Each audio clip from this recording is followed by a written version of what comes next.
Bom dia, fãs da Bíblia. Tudo bem com vocês? Vamos lá para a nossa leitura de hoje. Hoje eu mudei de Bíblia, ó, estou lendo a Bíblia de Jerusalém, que é considerada uma das melhores traduções dos textos bíblicos, né, dos textos sagrados. Se você já está me acompanhando faz tempo, sabe que a gente está lendo o livro de Juízes e que a gente está contando agora a história de Sansão, um homem forte, poderoso, mas que tinha uma queda, né, por mulheres e acabou se dando mal por causa disso. Vamos ver como é que acontece aqui os próximos capítulos da história dele? Juízes, capítulo 16. Depois, Sansão foi a Gaza, viu ali uma prostituta e esteve com ela. Fizeram saber ao povo de Gaza: Sansão veio para cá. Fizeram rondas e vigiaram a noite toda à porta da cidade. Passaram tranquilamente toda a noite dizendo: esperemos até o romper do dia e então o mataremos.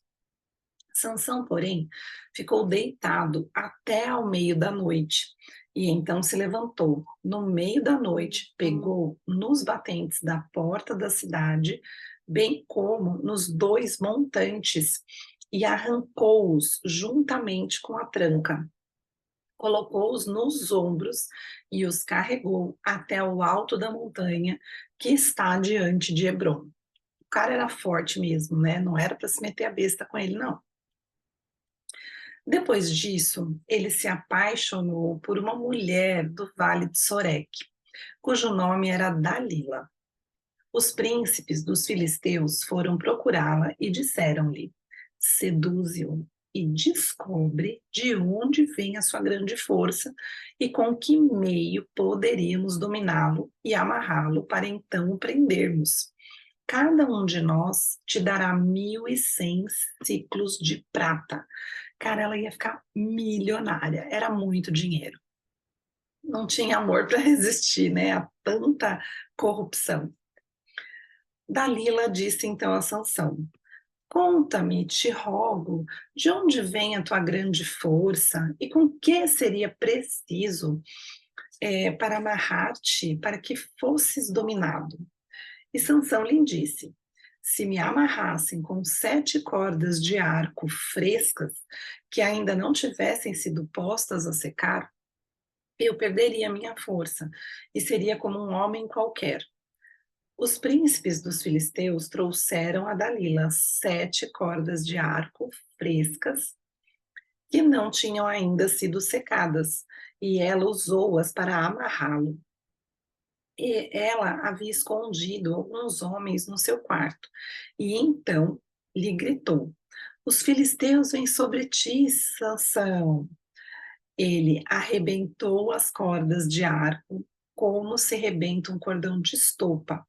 Mal lhe toca o fogo. Assim, o mistério da sua força permaneceu oculto.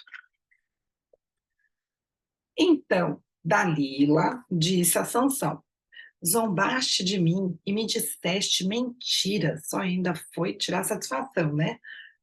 Mas agora eu te rogo, dá-me a conhecer com que seria preciso amarrar-te. Ele lhe respondeu: se me amarrassem com cordas novas que não tivessem ainda sido utilizadas, eu perderia minha força e me tornaria como um homem qualquer. Então, Dalila tomou cordas novas, amarrou-o com elas e gritou: os filisteus vêm sobre ti, Sansão. E ele e ela havia escondido alguns homens em seu quarto, mas ele rompeu como se fosse uma linha as cordas que tinha nos braços.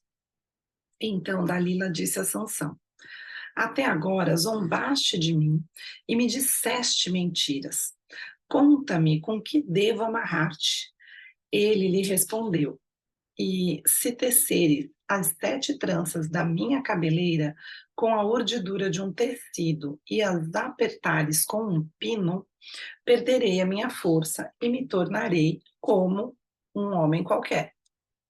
Ela o fez dormir Depois teceu as 7 tranças da sua cabeleira com a urdidura, apertou-as com o pino e gritou: Os filisteus vêm sobre ti, Sansão. Ele despertou do sono e arrancou o pino com o tecido. Disse-lhe Dalila: Como podes dizer que me amas se o teu coração não está comigo? 3 vezes zombaste de mim e não me fizeste saber onde reside a tua grande força.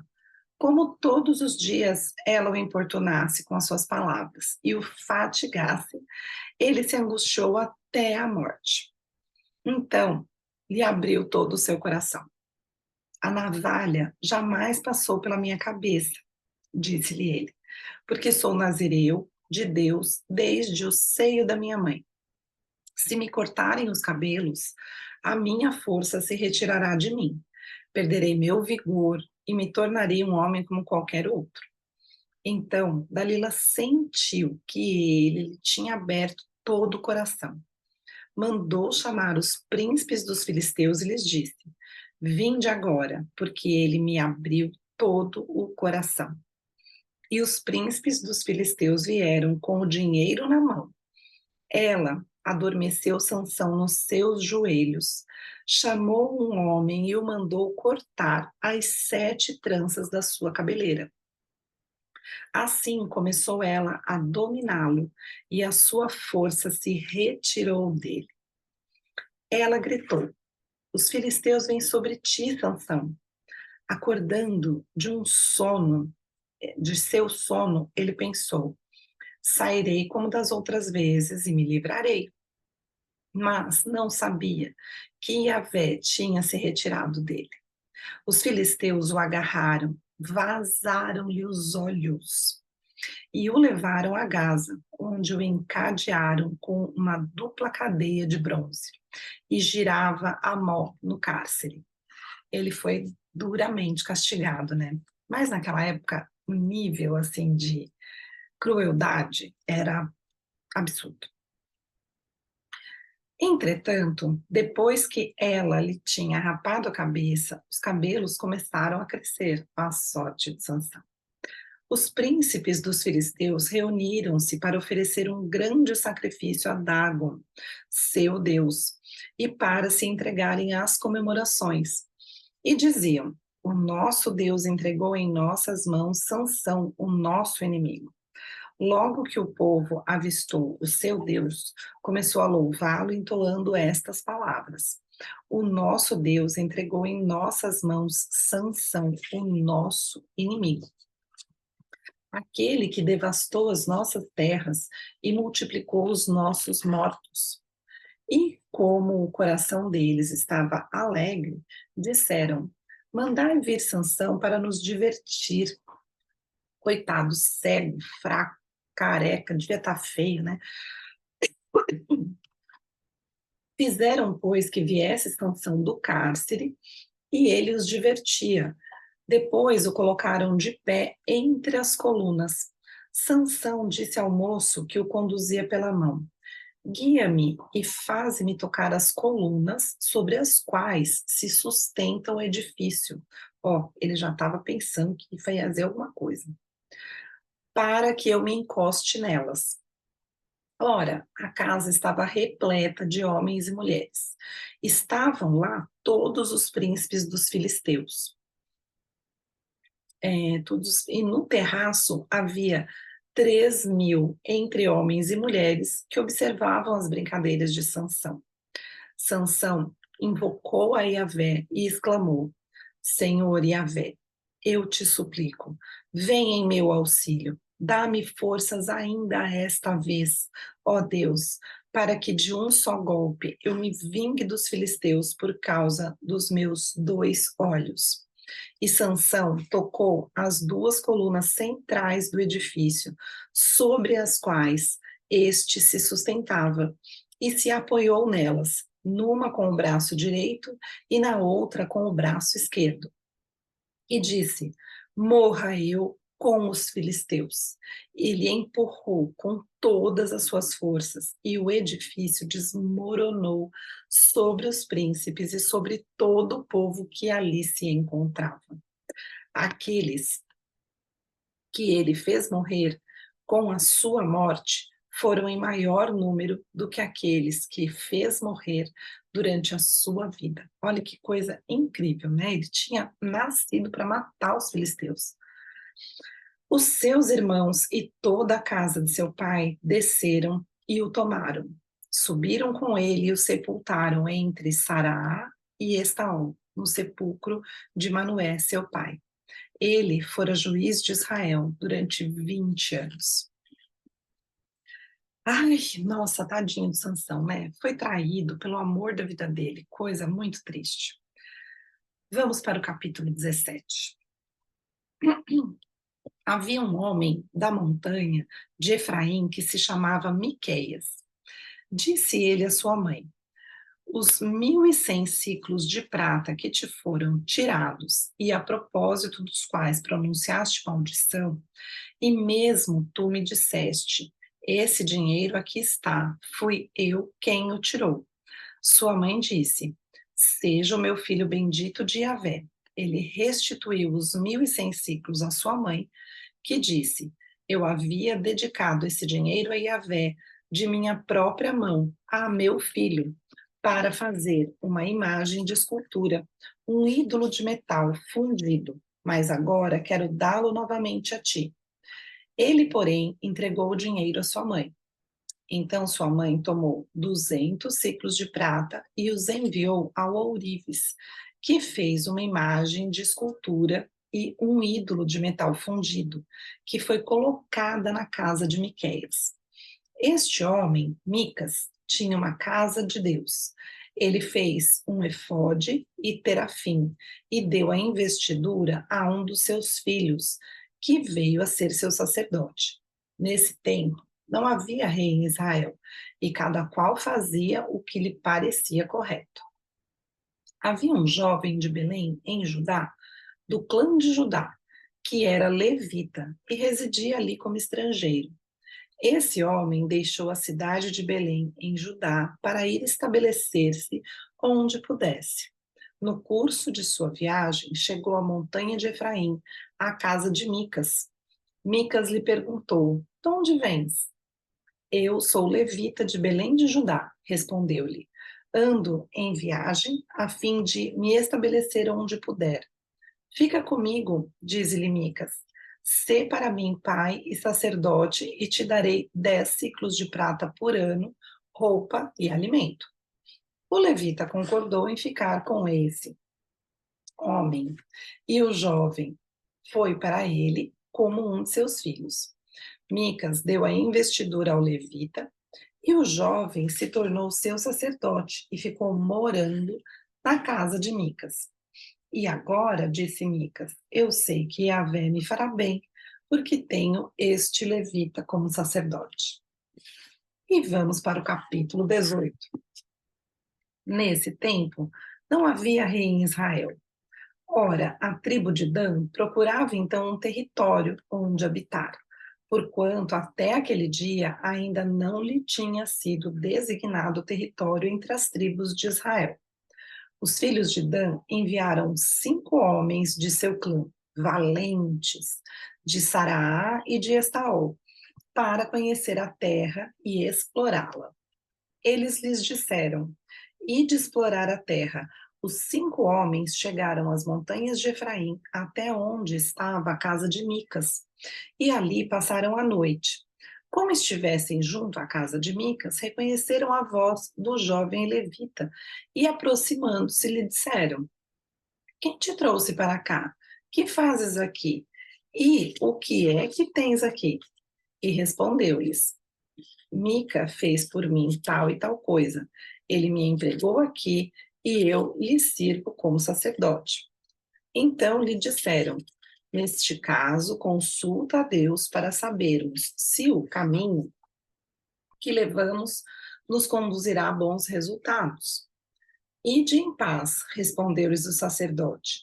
O vosso caminho está sob os cuidados de Yahvé. Os 5 homens partiram então e chegaram a Laís. Viram que seus habitantes viviam em segurança, à maneira dos sidônios, tranquilos e confiantes, que não havia ali privações nem restrições de qualquer natureza, e também que estavam afastados dos sidônios e sem relações com os arameus. Eram bem isolados eles, né? Então voltaram a seus irmãos em Saraá e Estaol, e estes lhe perguntaram: Que relatais? Eles disseram: Levantai-vos, subamos contra eles, pois vimos a terra que é excelente. Mas continuais aí sem dizer nada? Não hesiteis em partir para tomardes posse da terra. Chegando lá, achareis um povo confiante. A terra é extensa e Deus a entregou nas vossas mãos. É um lugar no qual ninguém tem falta de coisa alguma que há na terra. Então partiram dali, do clã dos Danitas, de Saraá e Estaol, 600 homens armados para a guerra. Subiram para acampar em Cariate Arim, em Judá. E por isso que ainda hoje se chama essa região de acampamento de Dan. Dali passaram a montanha de Efraim e foram até a casa de Micas. Ora, os 5 homens que tinham estado ali para reconhecimento da terra tomaram a palavra e disseram a seus irmãos: Sabeis que há aqui nestas casas um efode e terafim, uma imagem de escultura e um ídolo de metal fundido? Então pensai no que deveis fazer. Dando uma volta por ali, chegaram à casa do jovem levita, a casa de Micas, e o saudaram. Enquanto os 600 homens dos danitas, armados para a guerra, permaneciam à soleira da porta, os 5 homens que tinham estado antes ali para reconhecimento da terra, vieram e entraram na casa, apanharam a imagem de escultura, o efode, os terafim e o ídolo de metal fundido, estando o sacerdote em pé à entrada da porta, com 600 homens armados para a guerra. Ninguém ia recusar de entregar o que ele queria, né? Eles, pois, tendo entrado na casa de Micas, apanharam a imagem de escultura, o efode, os terafim e o ídolo de metal fundido. Mas o sacerdote lhes disse: Que estáis fazendo? Cala-te, responderam-lhe. Põe a mão na tua boca e segue-nos. Serás para nós um pai e sacerdote. Vale mais para ti seres sacerdote da casa de um homem do que sacerdote de uma tribo e de um clã de Israel? Então o sacerdote se encheu de alegria, tomou o efode, os terafim, bem como a imagem de escultura, e se encaminhou para o meio do povo. Retomando então o seu caminho, partiram, tendo colocado à frente as mulheres e as crianças, os animais e a bagagem. Estavam lá longe da casa de Micas, quando os que moravam nas proximidades da casa de Micas deram o alarme e se puseram em perseguição aos danitas. Como eles gritassem atrás dos danitas, estes voltaram e disseram a Micas: Que tens tu que gritas desse modo? E ele respondeu: Tiraste o meu Deus, tirastes o meu Deus que eu fabricara e levastes também o sacerdote. Parti, e que é que me resta? E ainda me perguntas: Que tens tu? Disseram-lhe os danitas: Não nos obrigues mais a ouvir a tua voz. Alguns de ânimo exasperado poderão cair sobre vós. Arriscas perder a tua vida e a tua casa. Os danitas seguiram o seu caminho, e Micas, vendo que eles eram mais fortes, recuou e voltou para sua casa. Assim, depois de terem tomado o Deus que Micas fabricara e o sacerdote que tinha consigo, os danitas avançaram contra Laís, contra um povo tranquilo e confiante. Passaram todos a fio de espada e deixaram a cidade em chamas. Não houve ninguém que a socorresse, porque ela estava longe de Sidônia e não mantinha relações com os arameus. Ela se situava no vale que se estende em direção a Bet-Hob. Reconstruíram a cidade e nela se estabeleceram. E lhe chamaram Dan, o nome de Dan, seu pai, que nascera de Israel. No princípio, entretanto, a cidade se chamava Laís. Os danitas levantaram para si aquela imagem de escultura. Jonatas, filho de Gersã, filho de Moisés, e depois os seus filhos, foram sacerdotes da tribo de Dan, até o dia em que a população da terra foi levada para o exílio. Eles instalaram para seu uso a imagem que Micas havia esculpido, e ela permaneceu lá todo o tempo em que subsistiu a casa de Deus em Siló. E vamos ficando por aqui. Já lemos os nossos 3 capítulos de hoje, seguindo firmes no nosso desafio de leitura bíblica em um ano. Um beijo para vocês e até amanhã.